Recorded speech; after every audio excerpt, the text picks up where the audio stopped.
Ya está. ¿Listo? Bueno, hoy en Núcleo Social tenemos una charla especial porque es un amigo de la casa, es alguien que yo conozco hace muchos años, trabajamos juntos en el Instituto de Vivienda y durante muchos años tengo muy lindos recuerdos, le decía él, de esas tardes noche tomando mates en la oficina junto con el general Mauragaña y con veteranos de guerra, contando sus historias.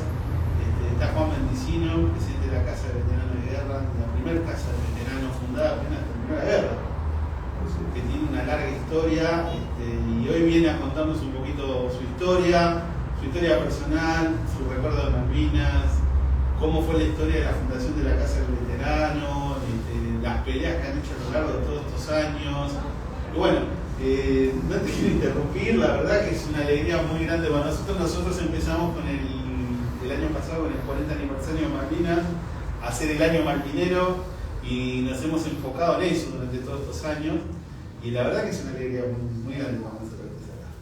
Agradezco, gracias por la invitación. Bueno, al principio él es integrante de la Casa del Veterano de Guerra, también desde que empezó la Casa del Veterano de Guerra, del año 1983. Esa institución era de la Liga de Amas de Casas, hasta que después de un tiempo que era Lita de Lázari, en su momento después, antes de fallecer, 2 o 3 años antes de fallecer, nos otorga a nosotros, a la Casa del Veterano de Guerra, el título de propiedad para la institución. Y de ahí, eso empezó de la casa, creo que empezó, que él lo va a poder decir mejor, empezó desde el momento de que estábamos en Malvinas y había que tejían y estaban otra fundación de madres también, podría ser, ¿no? Más allá de eso, fue el enlace donde la casa, de ahí empezaron a venir, se juntaban los veteranos de guerra después que vinimos de la guerra, y de ahí después salieron. Después de unos años empezaron a hacer cada veterano en su pueblo, en su provincia, se hizo su agrupación. Como después fue creada las federaciones, la confederación. Y bueno, y ahí es cuando se extiende por todo el país centros de veteranos de guerra y ciudades. Pero la primera todos los muchachos salieron de ese lado. Y después fue extendiéndose. En su momento teníamos agrupado, en papeles tenemos agrupado casi 150 asociaciones que venían y que estábamos, sacamos muchos logros de la Casa del Veterano en su momento. Pero bueno, después cada uno se autoproclamó su centro y de ahí fueron sacando cada uno sus logros. Más allá de eso, la Casa del Veterano hizo varias leyes, sacó, como una de las principales que sacó es la de un subsidio vitalicio que tienen los que nacieron acá en Capital y los que viven en Capital. Eso fue escrito por mí y después fueron otros veteranos que se han metido y fueron modificados, pero la ley madre, que es la 1075, sale de la Casa del Veterano de Guerra, mientras que otros, o provincias y otras ciudades tienen cada uno su ley de beneficio, ¿no? Y más allá que la Casa del Veterano sacó esa ley, habrá sido unos 10 años atrás, más o menos, ¿no? 10, 12 años atrás, se sacó la ley. Y bueno, sacamos, después yo fui integrante del Ministerio del Interior, la Comisión Nacional del Combatiente, que también sacamos el 2 de abril feriado nacional, que no existía. Y después estuvimos, también se ha logrado en su momento, la excepción del ABL de la Ciudad de Buenos Aires, que antes era Municipalidad de la Ciudad de Buenos Aires, ¿no? Y bueno, Y así fuimos continuando hasta que también se logró de un principio la marcha de Santorcha, que sale de la Casa Veterana de Guerra. Que ahí lo va a poder contar bien él, porque yo en ese momento no estaba cuando se sacan la ley de la marcha de Santorcha. En sí es una ley que después en su momento era una ordenanza municipal, cuando estaba el municipio, y después se saca como una adhesión a esa ordenanza municipal de interés cultural de la Ciudad de Buenos Aires, la marcha de Santorcha. Que eso habrá sido desde el año, yo no sé, más o menos 86, 87 habrá sido la marcha. Más o menos. Pasó tan rápido el tiempo. Uno haciendo memoria, sí. Hay cosas que no se escapan. Bueno, estamos haciendo una síntesis en este mes de la Patria de Mayo. Y gracias por la invitación a su casa. Para nosotros siempre en estos 41 años de Malvinas que ha surgido este lenguaje a través del gobierno, Malvinas nos une, estamos dando muchas charlas como nunca ha sucedido en estos 41 años. En todos los colegios, en centros culturales y demás ha tenido bastante discusión, o sea que estando en el mes de mayo para nosotros es un honor hablar de Malvinas para ustedes. En cuanto haciendo una reseña de la institución, la Casa del Veterano de Guerra fue una de las primeras instituciones que lo manejaban, digamos, la Liga de Ama de Casa en ese momento, que eran como las madres que iban a los hospitales a visitar a los heridos. Entonces, de ahí se forma como una comisión que es la que después se logra el espacio físico de la casa que se logra de esta institución. Fue la primera casa en todo el país, o sea, es como la casa madre. Y es lo que comentaba, y bueno, con el proceso del tiempo, todos los veteranos recurrían a la casa del veterano. Pero en su momento estaba subsidiado por las Fuerzas Armadas, porque había 3 miembros de las Fuerzas Armadas. Pero después, con todas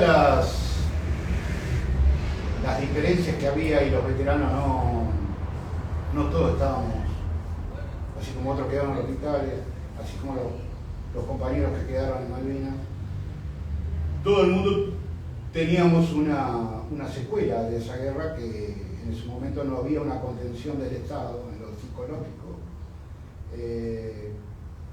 para poder contener a los muchachos, que muchos recurrieron lamentablemente al alcohol, otros a la droga, y muchos se suicidaron en este periodo, van más de 300. Entonces un poco es eso, esta historia dolorosa que nos ha sucedido en estos 41 años, y fue todo a través de muchos sacrificios, aunar esfuerzo y ver cómo seguimos para adelante, y así se crearon después la ramificación de lo que era la institución, por la diferencia de ideas, porque no nos dábamos cuenta quizás de lo que nos estábamos pasando. No había una contención directa del Estado cuando los veteranos no vivían.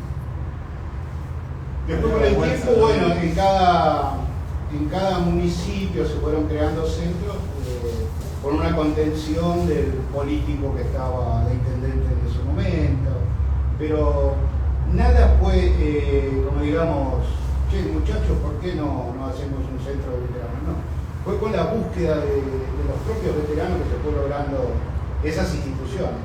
Había un proceso de malvinización, medio como que querían tapar al principio. Al principio, sí. Y bueno, yo hace poco comentaba también que insertarse en la sociedad no fue fácil. Había mucho, por eso hay una película que utiliza ese lenguaje que eran los chicos de Malvinas, y de ahí queda un poco acentuado como los chicos de Malvinas, por más que haya pasado 41 años, de las 3 clases sociales. Estaba el que no había terminado la primaria después de la guerra, estaba el más o menos la clase media, que se pudo insertar quizás en la sociedad porque tenía un amigo, un familiar que estuviera enquistado en algún poder. Y después está la otra parte que sí que pudieron algunos seguir con sus estudios.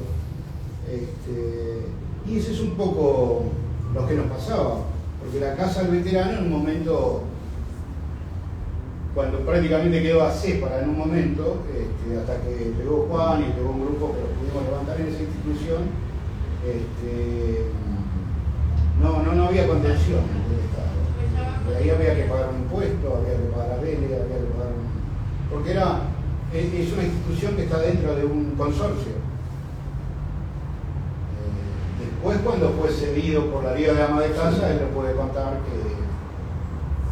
que se normalizó, digamos, la institución, pero en su momento teníamos que salir a vender cosas en la calle. Era el proceso ese de normalización, que es como que nos callaron durante más de 10 años, no se podía hablar de Malvinas. Y de hecho está que cuando nosotros estuvimos en Campo de Mayo, cuando regresamos de Malvinas, nosotros formamos parte de la formación del 20 de junio en Campo de Mayo, donde estaban jurando la bandera y nosotros formamos parte de esa formación y volvimos a jurar la bandera, pero todo harapiento, sucio y muchos heridos. Eso no me olvido y además no nos dejaban hablar con nadie. Estaba prohibido contar cosas de Malvinas. Bueno, ese es todo un periodo de 40 años y después todo lo que se pudo lograr fue a través de muchos sacrificios, de muchas manifestaciones, de muchas cosas. Así que en la medida que ustedes quieran, pregunten, iremos tratando de responder. ¿Qué recuerdo tenés de Malvinas? ¿Dónde estuviste? Yo pertenecí y pertenezco de alguna manera porque dentro del 3 de junio voy al acto que se hace todos los años en Infantería 4 del Monte Caseros. Estuve como soldado y pasé por varias armas, digamos. Próximo a viajar a Malvinas vino un jefe de grupo y me dijo: usted viene con mi grupo, y pasé a las armas pesadas que eran los morteros 81. Así como manejé la MAC, la metralladora automática, pasé con los morteros a Malvinas. Y mi lugar, o sea que estuvimos en varios lugares. Después nos establecimos en Cerro Dos Hermanos. Recuerdo, si tengo recuerdo, ahora que se cumplió 41 años del primer bombardeo a la ciudad de Malvinas, estaba yo y un subteniente, ahí puro.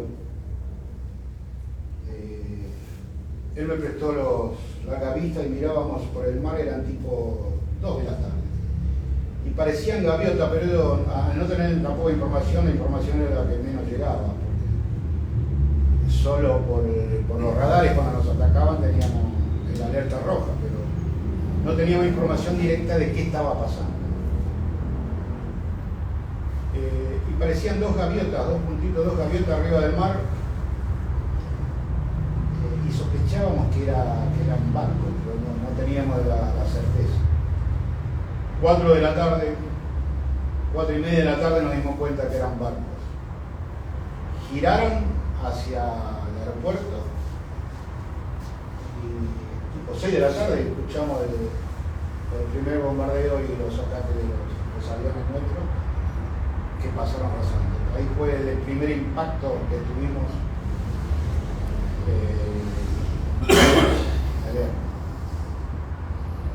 Bueno, después, como decíamos, los tiradores siempre tenían que morir al lado de su armamento, que era el mortero. O sea, los tiradores salían a patrullar por la noche, a veces uno salía y no sabía si regresaba. Y el bombardeo naval, con el correr de los días, nos atacaban de noche y de día se alejaban. O sea que los aviones nuestros del Río Gallego no tenían el alcance suficiente para llegar a los buques. Esa fue una de de los grandes impedimentos que tuvimos para luchar contra ese bombardeo naval que era terrible. Era terrible. Y así fueron sucediendo, puedo contar anécdotas, puedo contar tantas cosas. Porque los 4 últimos días fuimos a parar prácticamente el apoyo a los tiradores de algunas unidades que estaban más adelante del puerto argentino, cuando ya habían desembarcado y se hacía casi imposible, porque lo que ellos necesitaban y querían tomar era el punto neurálgico, que era el puerto argentino. Pero todo ese periodo hay varias anécdotas, varias circunstancias que llevarían horas a contar. Sí. Bueno, yo éramos todos de la misma edad, con 18 años de edad. Entre ustedes seguro no habían nacido en esa época todavía. Estábamos terminando ya la conscripción y estábamos de salida ya. Entraba a la clase 63. Y bueno, yo estaba en 6 Infantería de Mercedes, Buenos Aires.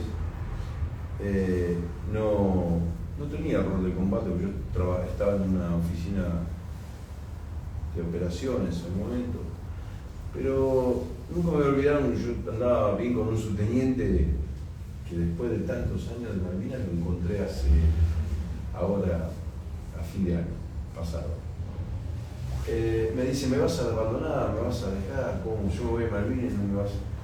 Teníamos una cierta amistad, éramos jóvenes, ¿no? Bueno, él debía tener, no sé, 4 o 5 años más que yo, ¿sabes? Yo no, y no fue capaz dije así, y a los 10 minutos vino el jefe de compañía, me dijo: usted se va a Malvinas con nosotros.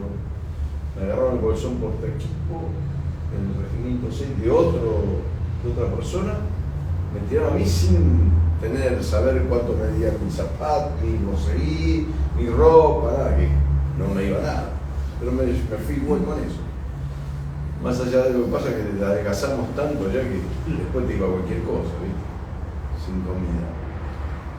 Y bueno, de ahí fuimos, nos fuimos de Mercedes a Palomar en camiones. De Palomar tomamos un avión nos fuimos a Río Gallego, y de Río Gallego a Malvinas.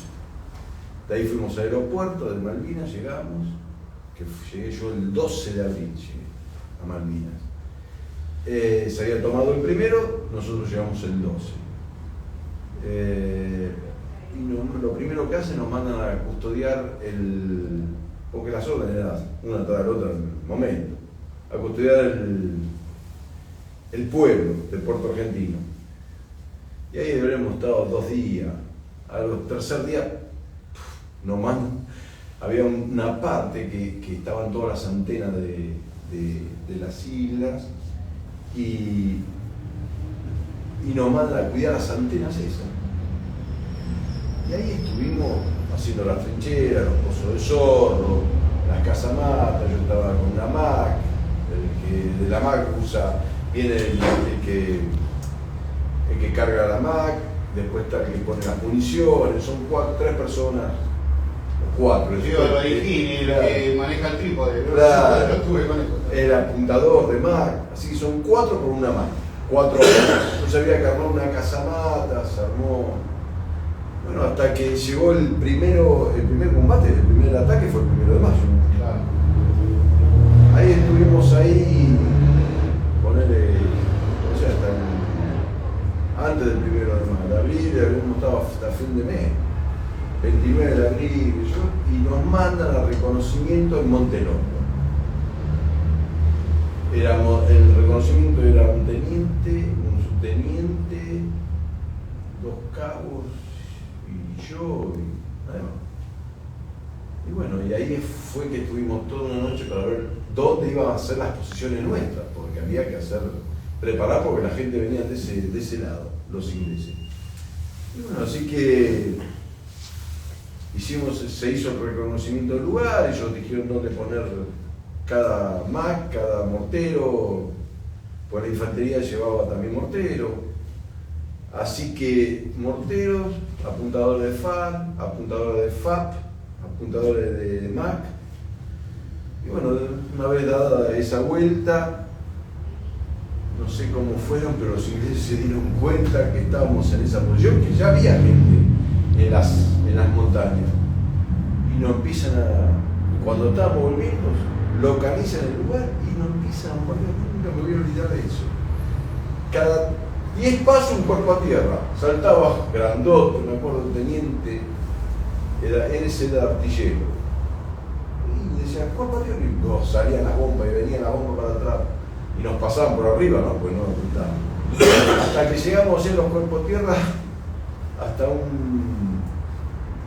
el cuartel de los Royal Marines, que ya estaba tomado por Argentina.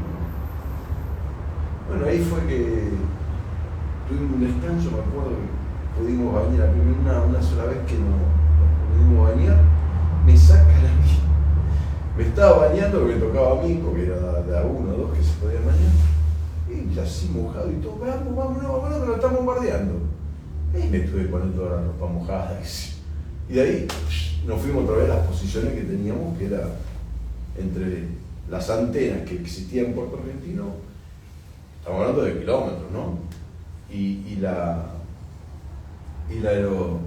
el aeroparque que era allá, que es el aeropuerto de Malvinas.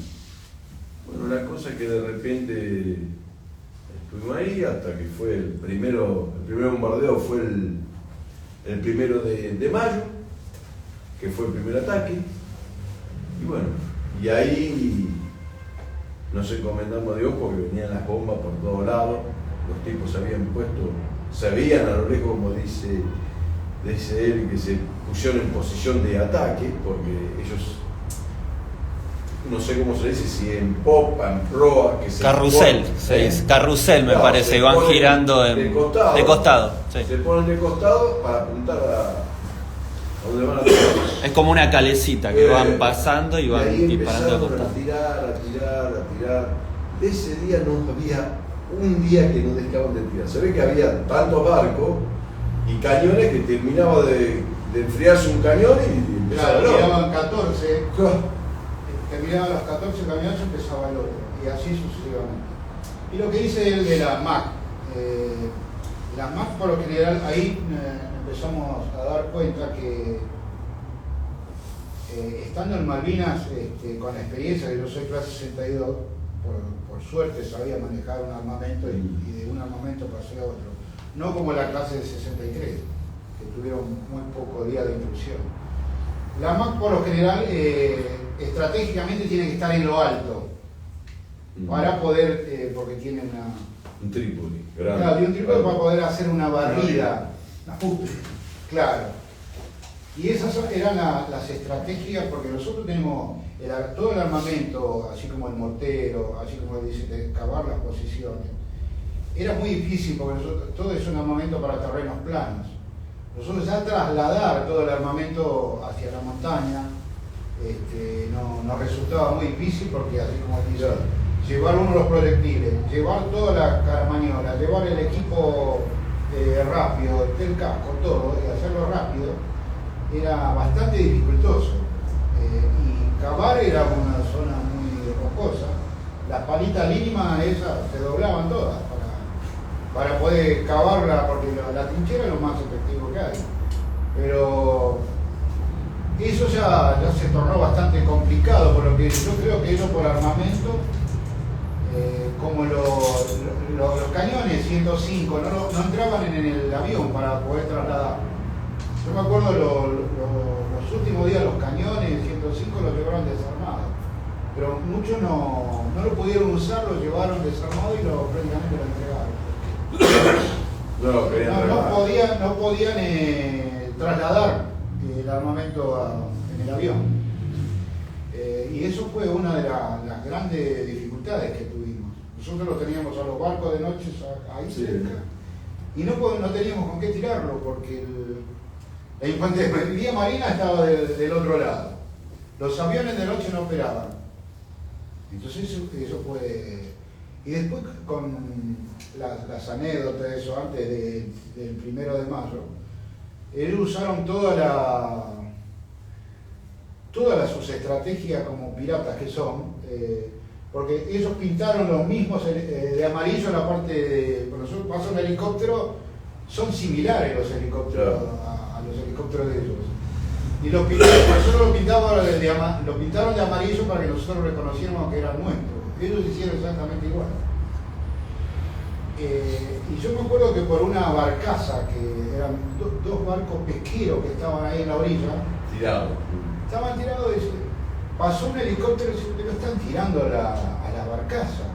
No puede ser. Sí, están tirando, y veíamos las balas que picaban en el agua. No, son enemigos, y ahí nos dimos cuenta que eran enemigos. No teníamos esa información. Y así como utilizaron el buque hospital en el estrecho San Carlos para filtrar gente. Filtraron gente en el buque que pasó. Y nosotros no podíamos tirarlo ni hacer nada porque era un buque hospital. Y sin embargo ellos metieron gente con el buque hospital para infiltrarse. Usaron todas las artimañas posibles. Y nosotros con 18 años, yo me acuerdo que estaban lo de Fuerza Aérea, había un puesto de radar y ellos tenían 5 misiles rusos. Yo nunca había visto un misil. Me acuerdo que ellos tenían el radar, y entonces teníamos a veces la información de alerta roja que nos atacaban algunos aviones o que nos iban a bombardear. Y me contaron lo de Fuerza Aérea, que ellos nunca habían tirado con los misiles. Tuvieron 5 días de instrucción teórica y así fueron a Malvinas. Con 5 días de instrucción teórica me decían, no, porque esto sale $8.000 y con esto no se puede probar.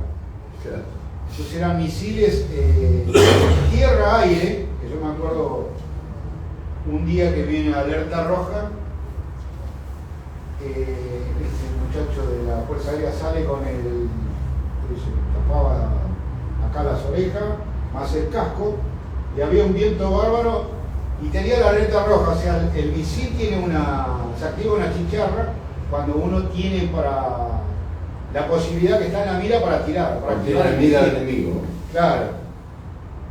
Y yo le decía, a tu izquierda, los dos aviones venían al ras del agua, y él con las nubes estuvo esperando que le active la chicharra y no me oía por el viento que había. Y los aviones venían al ras del agua y él activó los misiles y pegaron en la orilla del mar.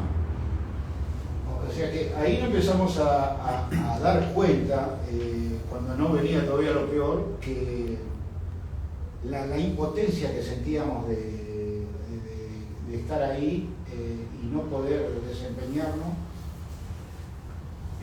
por sí solo, porque el soldado siempre está esperando órdenes.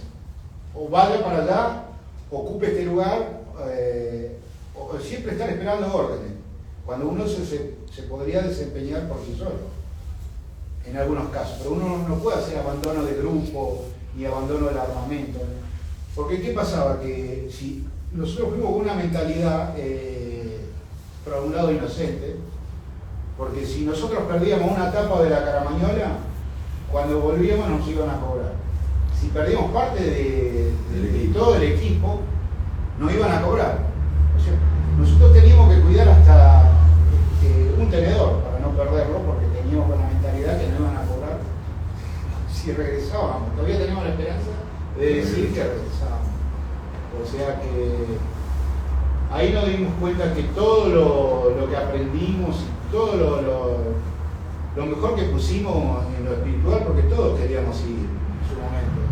Por nosotros juramos a la patria para defender hasta la muerte. Y allá sentimos una gran desilusión porque todo lo que habíamos aprendido no estaba funcionando. Y después, bueno, vino todo la catástrofe del bombardeo, porque estábamos totalmente indefensos. Y lo de la MAC tengo una anécdota, porque con esa MAC que yo iba a ir, el cerro de la semana hay un cerro más bajo y uno más alto. Por ahí nos atacaban los aviones, venían al ras los aviones y atacaban al aeropuerto. Y el que fue con la MAC, tengo esa anécdota, que yo iba a ir, ellos estaban en la posición, habían hecho el pozo con unos durmientes, habían enmascarado toda la posición y la MAC estaba aquí afuera. Y una mañana, que yo estuve de guardia y siempre estábamos sigilosos, o sea, no estábamos en el pozo con el casco y el armamento, muerto de frío, con sueño, y como yo había estado de guardia, me parecía un sueño que estaban bombardeando el aeropuerto. O sea que el bombardeo uno lo tiene grabado en la mente. Y después uno ya se va como acostumbrando. Y me parecía que era un sueño que venían dos aviones y este muchacho le tira escucha la ráfaga de la ametralladora.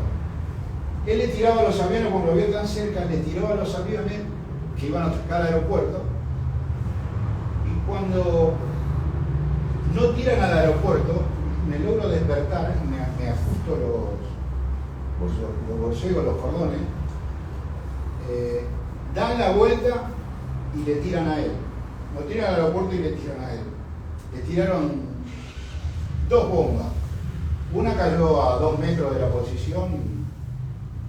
Me acuerdo que este soldado salió, se caía y se levantaba corriendo del cerro hacia abajo. En nuestra posición cayó una bomba, Pero el impacto que sentimos nosotros nos salvó el cerro, pero el impacto que nos causó en los tímpanos y en el estómago es impresionante. Pasó 5 minutos y seguían cayendo yuyo, piedras, porque fuimos al lugar como para socorrerlo. Y este muchacho se caía y se levantaba. Creo que después yo no lo vi más. Creo que se le reventó los tímpanos y la costilla, todo eso. Pero no le llegó a pegar ninguna esquirla de lleno, ninguna piedra, porque le salvó un poco el cerro, porque pegó en el lateral del cerro. Y otro hizo panza, no llegó a topar la espoleta de la bomba para activarse. Porque después encontramos la bomba, después de unos días la encontramos allá por el fondo. Y fuimos a socorrer y ahí había un soldado que estaba durmiendo en el pozo, que tenía la cabeza solo que salía y le corría sangre acá, gritaba para que lo socorriera. Y nosotros tratamos de socorrerlo, pero sabíamos que abajo había más gente, nos dijeron, porque ya habían localizado la posición, Aquí. tuvimos que, expandirlo rápido. Pero por eso tengo la anécdota de la guapesa que él tuvo, porque no era una antiaérea, era una MAC. Como pasaban tan cerca los aviones y atacaban al aeropuerto, él le tiraba con la MAC. Y bueno, pero me podía si le caía encima, no contaba el cuento. Porque a 50 metros le cae una bomba, o la onda expansiva, o una esquiva, que revienta. Y así, bueno, eso es una de las anécdotas de la MAC que me hizo acordar de él. Pero bueno, las estrategias, como decíamos, todo el armamento era eso, era para terrenos planos. ¿Y ustedes cómo son? Y como se humedecían el armamento también. Claro, lo que pasa es que es una tierra muy húmeda. Sí. La isla es muy húmeda. Y aparte, como tiene mucho petróleo esa tierra, nosotros hacíamos secar la tierra, se cortaba en cuadrado y con eso hacíamos fuego, una vez que estaba seco. Claro. Así que por eso también los ingleses no son tontos, porque la tierra misma de la isla es petróleo. Y eso es el carbón que hacíamos nosotros. Lo que podíamos lograr en cocinar o comer gaviota o ovejas de lo que había en las islas, que eran de los campesinos que estaban viviendo ahí, se cocinaba con el tepe, ¿se acuerdan? ¿No? Tepe se llamaba tepe, que lo hacían cuadradito, la tierra la cortábamos en un cuadrado, se secaba, y con eso encendíamos fuego.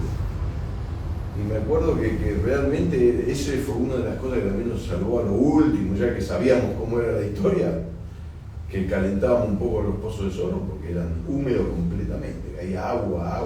Sí, yo sacaba, me acuerdo, el sable le pasaba a la bolseguía y salía agua. Sí. A no secar las medias, uno tiene frío en el pie, tiene frío en todo el cuerpo.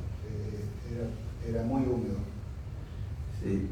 más allá de todo lo que uno pasó, realmente no la pasamos bien, también hay que recalcar que esas islas son argentinas y es nuestro pedazo de tierra, que todo argentino tiene que estar orgulloso de que alguien fue en su momento a defenderla. Más allá de que si fue bien mandado, no fue bien mandado, fue mal el arreglo, pero la soberanía nunca hay que perderla.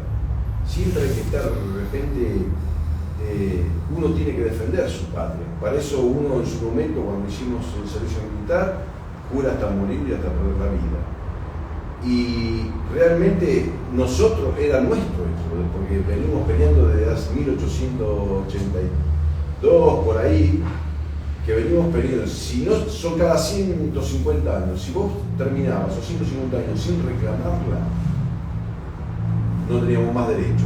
Entonces ahora, después del sacrificio y los muchachos, los veteranos que murieron allá y que están cuidando nuestras tierras, tienen 150, ahora tienen 110 años más para seguir reclamando, que nosotros vamos a estar más.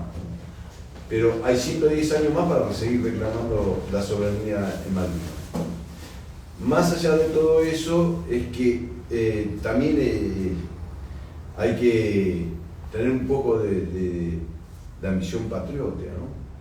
Que el pueblo argentino mucho le interesa, nos apoya, pero la mayoría de la ciudadanía, mucho, tema Malvinas, ese es el 2 de abril y después nos olvidamos de todo. El 2 de abril tiene que ser todo, ¿eh? No tiene que ser el 2 de abril solamente.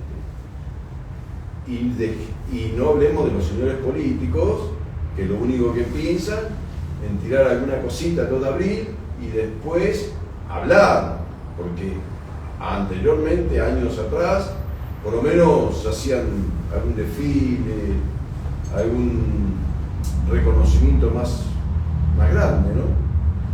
Y después que cambió la política, ya directamente los veteranos éramos como si fuera la dictadura, nada que ver. Nosotros teníamos 18 años, recién saliendo de la conscripción. ¿Qué teníamos que ver con la dictadura? Hablando de eso, Guapés allá, Guapés acá, que la siguieron peleando. Primero nos cuentan de la marcha de antorchas y cómo empezó los actos en el cenotafio. La historia un poquito de eso. ¿Cuándo fue el cenotafio? ¿Cuándo nace el cenotafio? ¿Cómo? La marcha de antorchas. Cuéntenos un poquito. Bueno, yo precisamente lo personal no estuve en el país en el momento que se gestó la idea de crear el cenotafio. Mucha gente no quería que se hiciera en el espacio verde el cenotafio. Y yo creo que también es una parte cultural que nos falta, porque nunca fuimos un país guerrero, o sea, fue la única guerra en el siglo, ¿no? Y aprendimos, creo que el pueblo también fue aprendiendo, así como se sintió engañado, porque ¿quién nos puede apoyar a Plaza de Mayo, la recuperación de las islas? Fue mucha gente apoyar. Y después fue que la decepción, digamos, del pueblo cuando creyeron que le estaban mintiendo, que íbamos ganando la guerra. O sea, eso está escrito. O sea, si uno busca en las historias de ese momento, lo que se escribía en ese momento, así como me contó un día en el Congreso un periodista de Tela, que estaba en Río Gallego y lo mandaron a sacar fotos ahí en Río Gallego porque el suelo era parecido a Malvinas, le sacaba fotos a las ovejas y eso mandaba como si fueran las Malvinas. Entonces yo creo que el pueblo, yo digo, aprendimos juntos a que no nos mientan más, a que no nos engañemos con ciertas cosas. Y los medios en ese momento confundían mucho a la gente. Por lo que después me enteré, ¿no es cierto? Porque allá no teníamos la información. Y mucha gente no queríamos, pero el contraste está que el cenotafio está enfrente a la Torre de los Ingleses. Esa fue un poco la idea de emplazar en la Plaza San Martín, que fue... En la época de 84 lo hizo el presidente Menem. Claro, se logró con el gobierno de Menem. Y lo de la marcha de las antorchas, así como decía, nos juntábamos en la casa de veteranos y nos quedábamos horas para ver cómo salíamos, por dónde íbamos el otro día. Siempre estábamos con ideas de crear cosas, porque había algo que queríamos contar. Sentíamos esa necesidad de contar. Y salimos con la idea de... Teníamos un diario en la casa del veterano de guerra. Salía un diario y los muchachos que no tenían trabajo salían a vender ese diario que fabricaba la casa del veterano de guerra.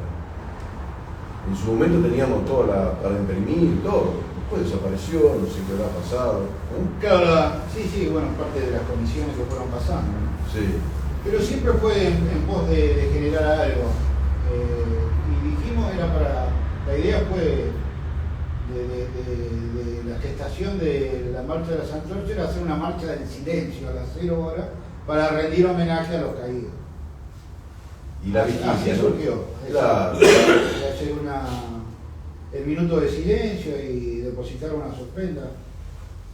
Eso fue hasta que después se fue ramificando en todo el país. Ahora se hace en todo el país. Se hace en todo el país y se fue agrandando, porque antes era trompeta y ir con una velita en su momento. Después el mundo fue desarrollando, el país fue desarrollando y... Fue un humilde, era como un humilde homenaje que queríamos hacer.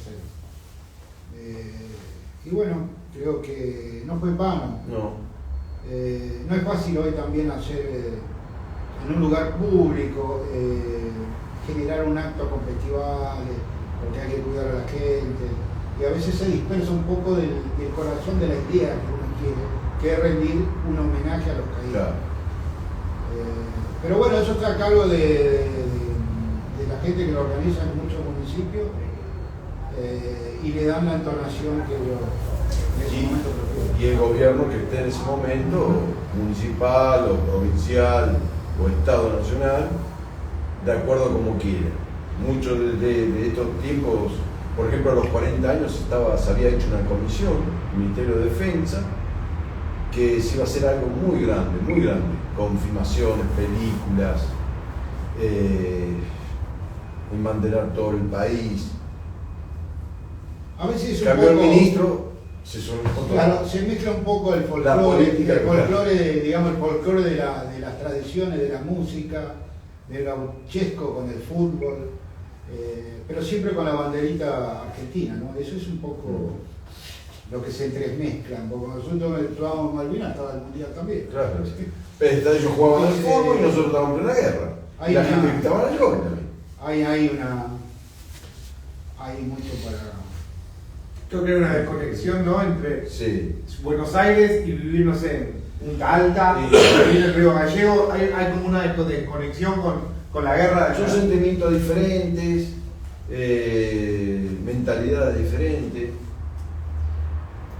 Por eso de repente es como que estamos en la casa del veterano para dar el homenaje a nuestros caídos, a los que quedaron allá en Malvinas, a los que dieron su vida. Eso es el reconocimiento que hacemos en las marchas de antorcha de la gente que quedó ahí. Nosotros somos los que llegamos.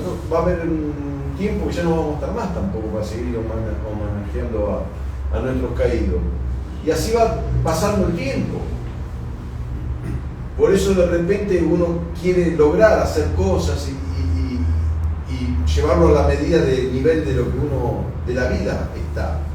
Porque cada año que pasa, cada cosa diferente va pasando.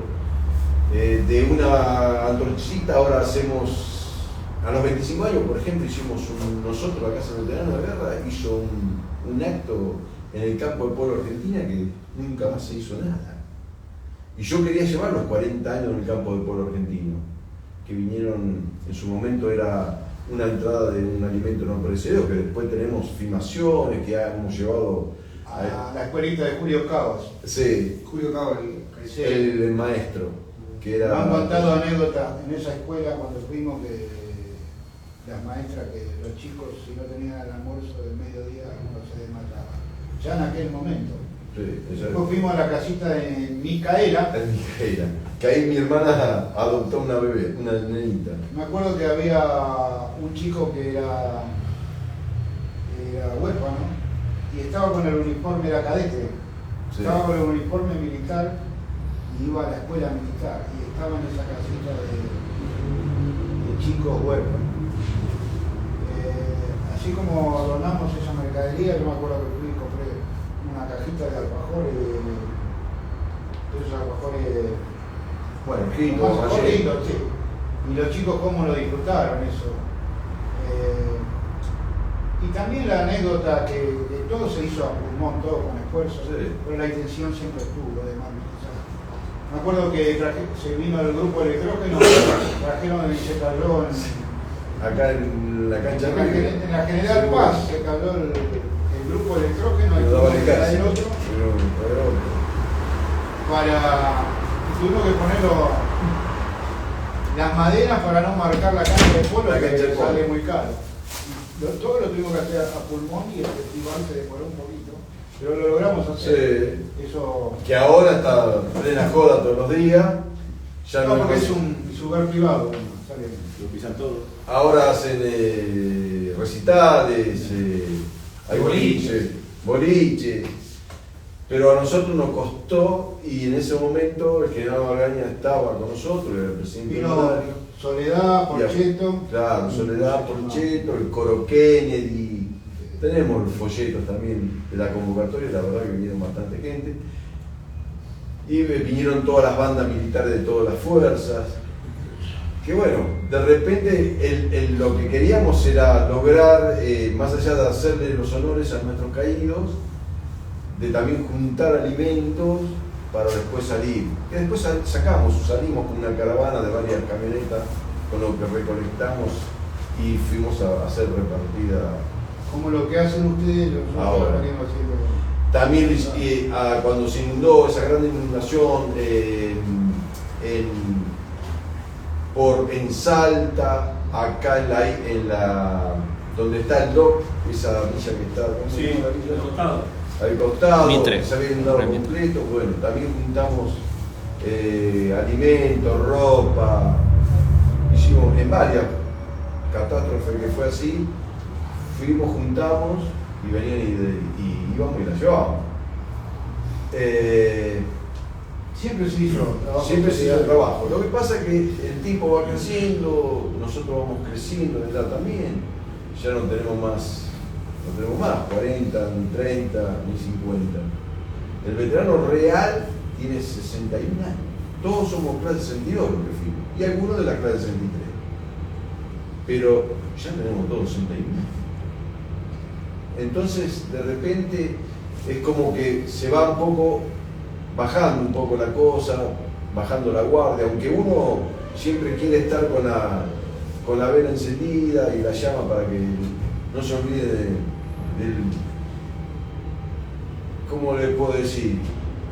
De la, no tragedia, de la hazaña que hizo en esa época, esa gente de la clase 62, que más allá de que quieran o no quieran, también había oficiales y suboficiales con la edad nuestra.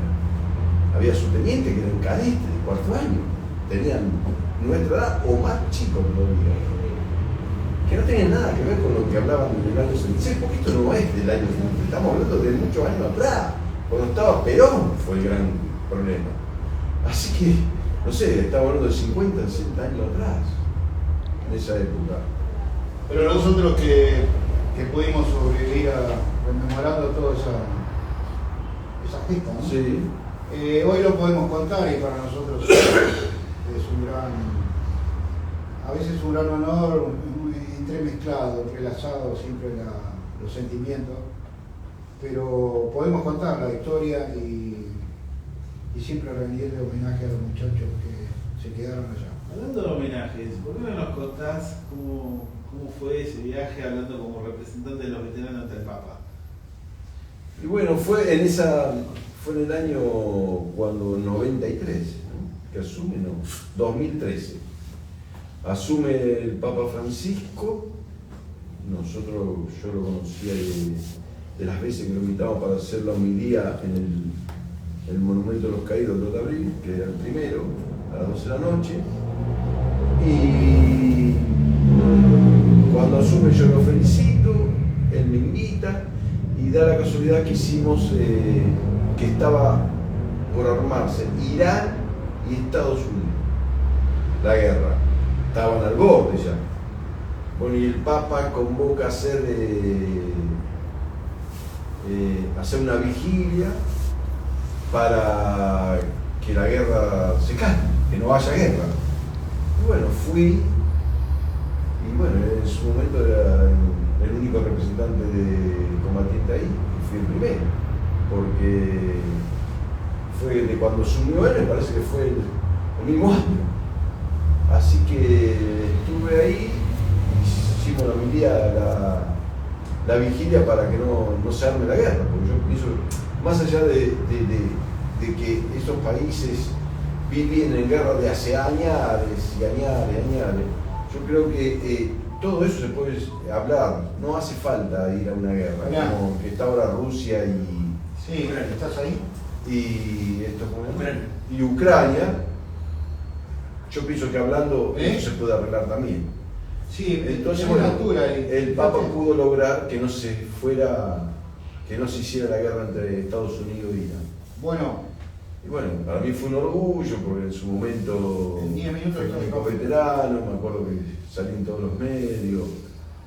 Pero bueno, era lo que el objetivo era que no haya más guerra, porque sabíamos lo que podía llegar a pasar uno haber estado en una guerra, ¿no? No, andar en lugar. Así que más allá de eso, sí, para mí fue una experiencia muy buena estar al lado del hombre más poderoso para mí, católico que hay en el mundo, y que pudimos hacer que no pase esa guerra, ¿no?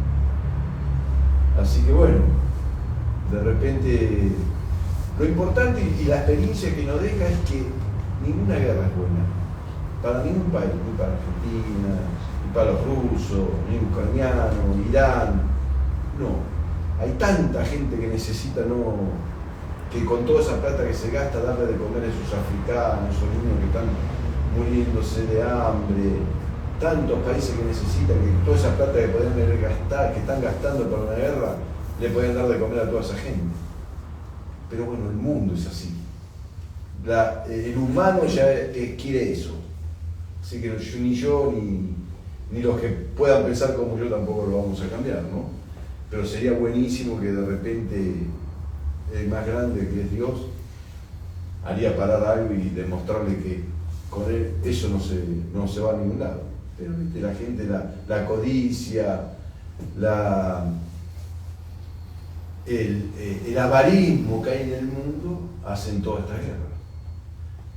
Así que eso es una de las cosas que fui en el año 2013 a estar con el Papa a hacer la vigilia para que no haya guerra.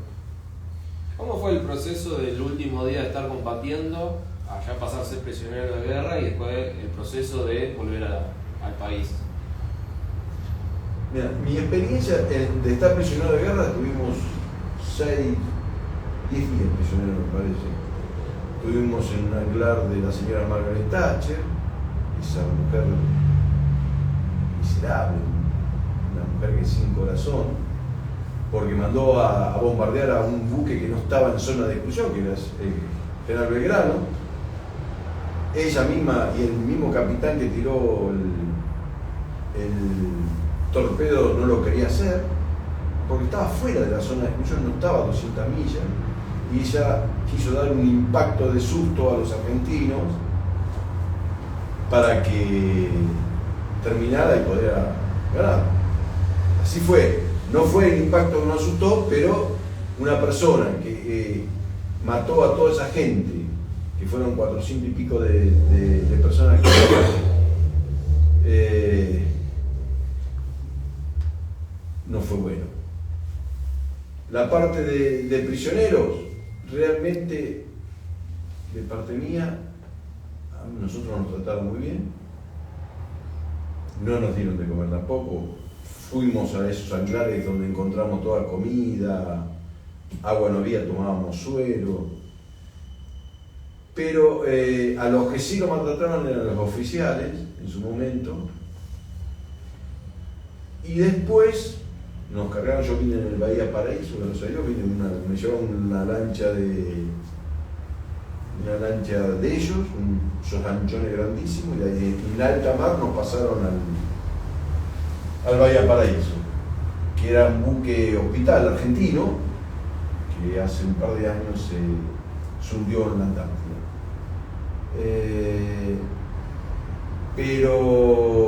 Y después cuando venimos aquí, que ya él habló del tema de escondernos, de no hablar de Malvinas, de tapar la historia, que bueno, no fue buena, realmente no fue buena, todos venimos mal, todos venimos con alguna patología.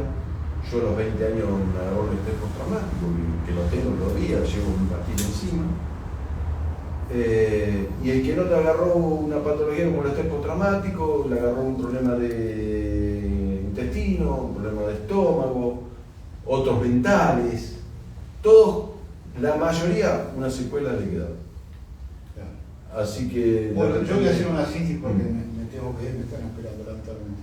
Quizá en otro momento lo hacemos más playado. Yo quedé prisionero el 14 de junio en el cese del fuego, porque yo no había hecho un círculo y el que quedaba ahí no podía salir por ningún lado. Y después volvimos en el Canberra. En ese periodo de que Galtieri renunció, o estaba por renunciar, no aceptaban que un buque inglés se acercara a un puerto argentino. O sea, ellos querían tener la garantía, cuando ya pasamos a ser prisioneros, de que no le sucediera nada a ellos, tanto a ellos como a nosotros. Entonces, claro, nos iban a llevar a Montevideo en un momento, y después, bueno, decidieron que el Canberra viniera a Puerto Madryn. Eran 24 horas. Sí. Tal es así que todos los años vamos a un acto donde el pueblo se quedó sin pan. Que el pueblo como nos contuvo, que nosotros no sabíamos a dónde nos iban a llevar. Y estando en el camarote me acuerdo que había un rosarino que hablaba bien inglés, y había uno que estaba de guardia, venía, se sentaba en el camarote y le contaba el inglés. Le contaba cosas y en un momento dijo, Galtieri, como que había renunciado. Bueno, en un momento pensaban que le iban a cortar el cuello a todos. No, Galtieri había renunciado. Bueno. Y así teníamos una comunicación con ellos. Son varias las anécdotas. Pero bueno, ahí llegamos a Puerto Madryn, ahí nos trasladaron a Regimiento 8, al otro día en un avión hasta Campo de Mayo, donde era 20 de junio, Palomar, claro. De ahí el micro hasta Campo de Mayo. Y bueno, y después vino todo lo que vino, fue impresionante. O sea que yo no me rendí. Hubo un cese de fuego. Un cese de fuego. ¿No? Los argentinos, los que combatíamos, no nos rendimos. Fue un cese de fuego arreglado entre las partes, ¿no?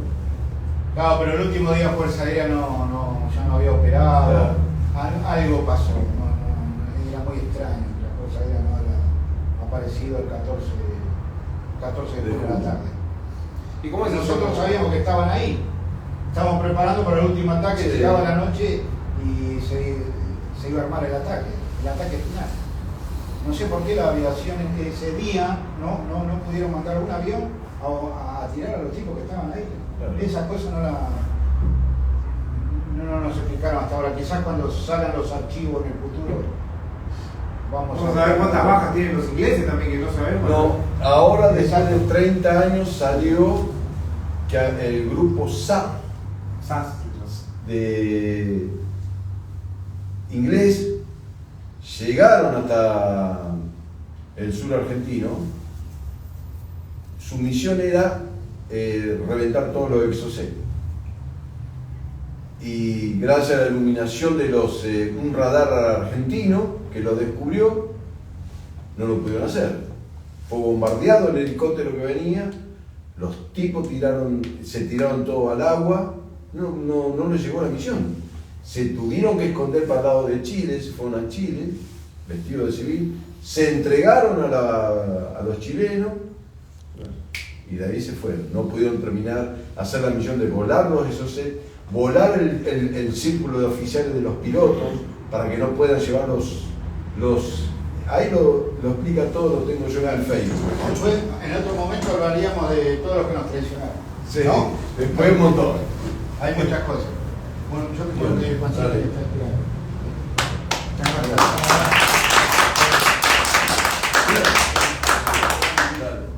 Todo para último. Vamos por último. Gracias, Juan.